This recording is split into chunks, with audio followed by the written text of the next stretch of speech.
สบายดีสบายดีพ่อแม่พี่น้องจะเป็นสบายดีเอาเที่ยววาปฏิมาได้คลิปหลายมือแล้วคือทอดเดี๋ยวนี้คือเมนูอยู่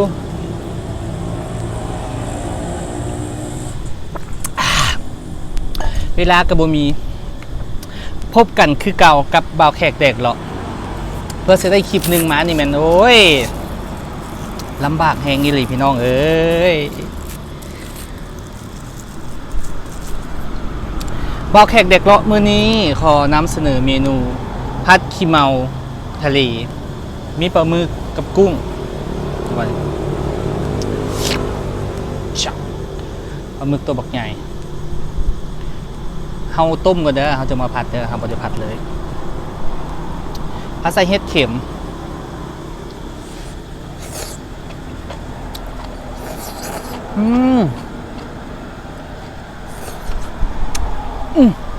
แซ่บ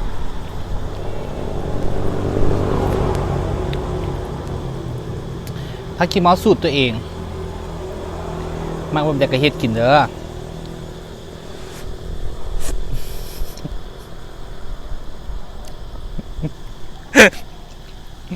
ลืมเป่าวันมันเย็นแล้วเกือบตายเอาไหม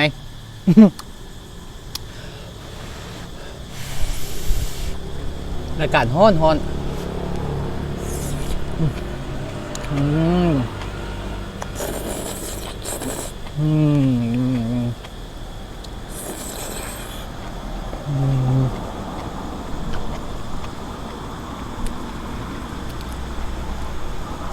ปกติมันก็ร้อนอยู่แล้วแหละแห้งมาใส่เห็ดเข็มนะแห้งร้อนดาดปากตัวเองว่าสั่น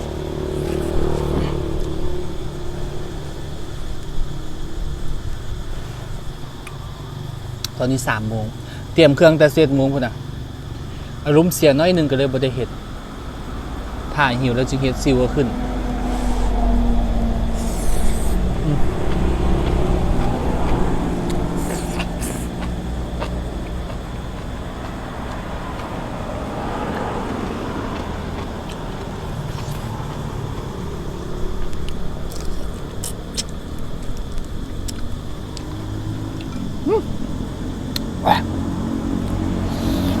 ยำถึงต้นหมักเพชร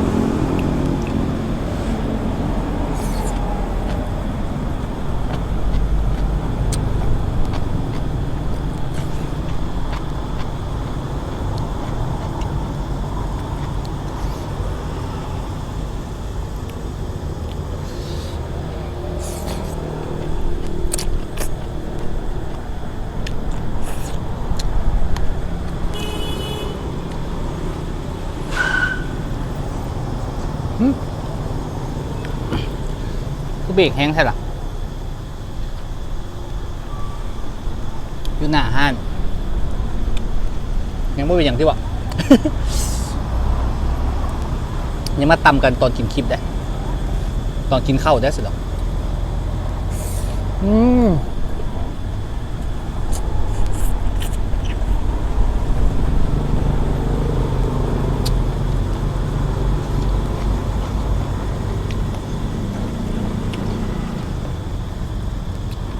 นี่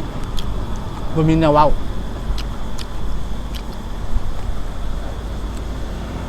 ถ้าซื้อว้าวคนไทย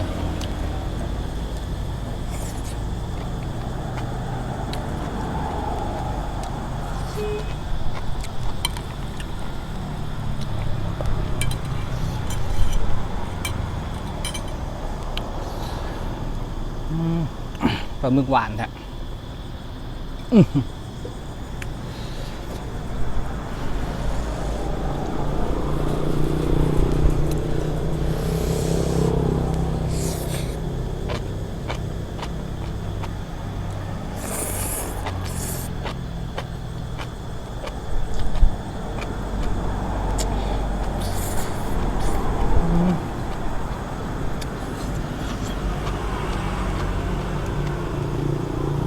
ยังฮ้อนอยู่ อ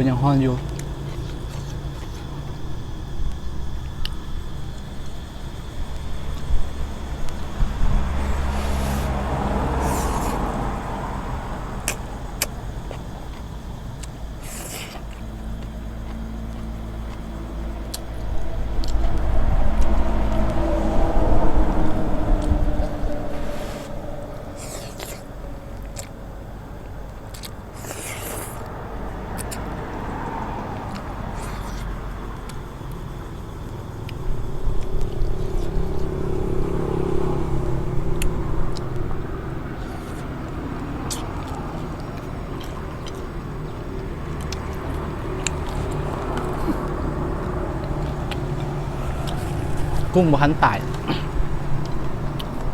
กุ้งกับมัน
บ่ได้เห็นคลิปดนบ่ได้หายไปซะจ้ะแล้วก็บ่ได้ถูกจับอีก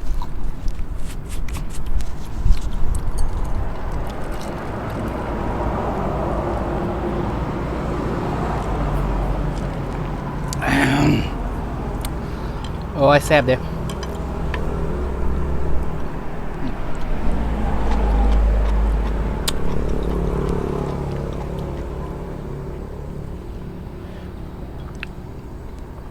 จากมือหรือบุญอยู่บ่ได้เฮ็ดคลิปนี่นะ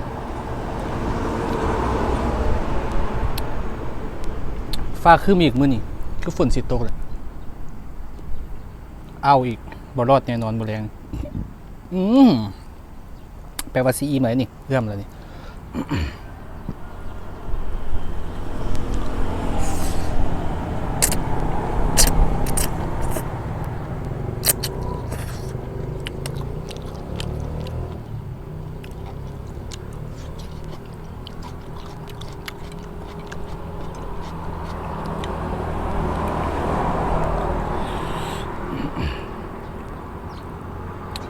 เป็นปลาหมึกกันด้ะ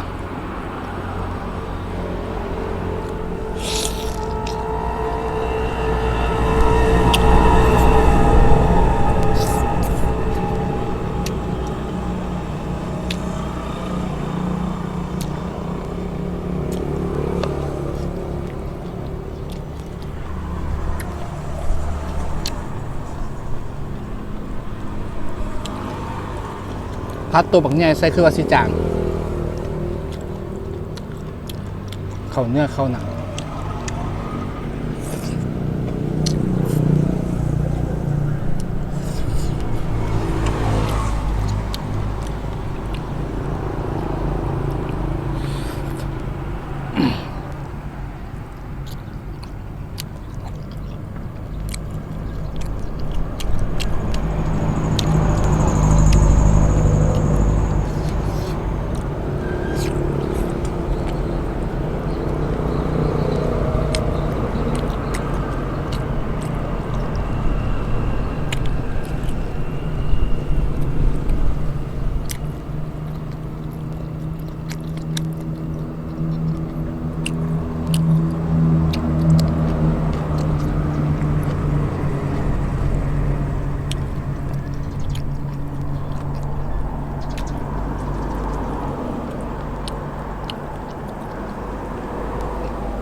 อังซึ้งมันคำง่ายได้นำนอนเมื่อ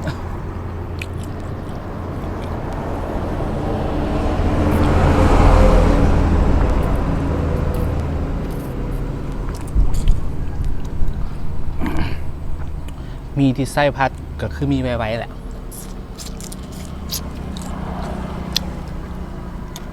ออริจินอลคันแก๊กอะ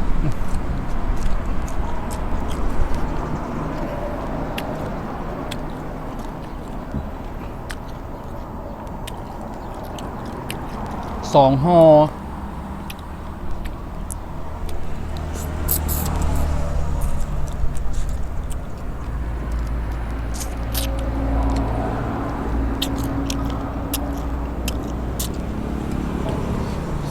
พัดมี2 ห่อ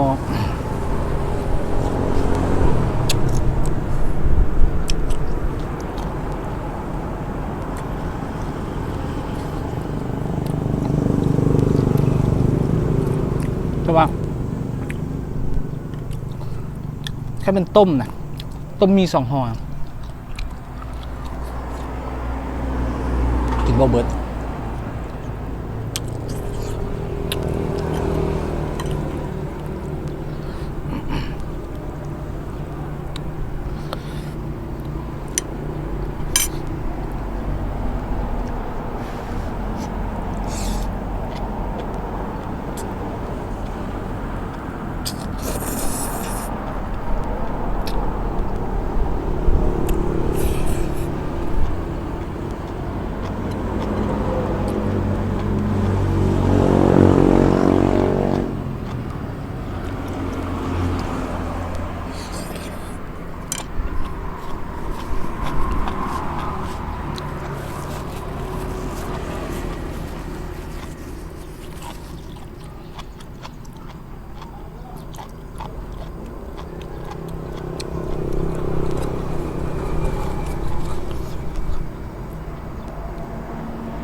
อิ่มแล้ว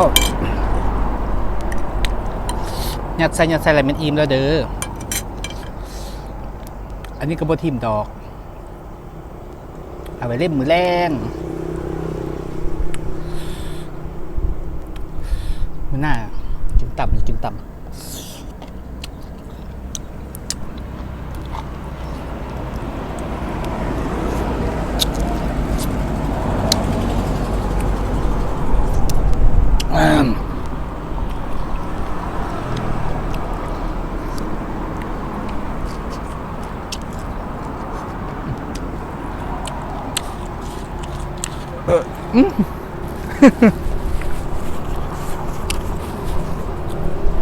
ฝากติดตาม และการบักแขกเด็กแล้วสนับสนุนรักห้างกินก้อยติดตามแฟนเพจห้างกินก้อยในเด้อบ๊ายบาย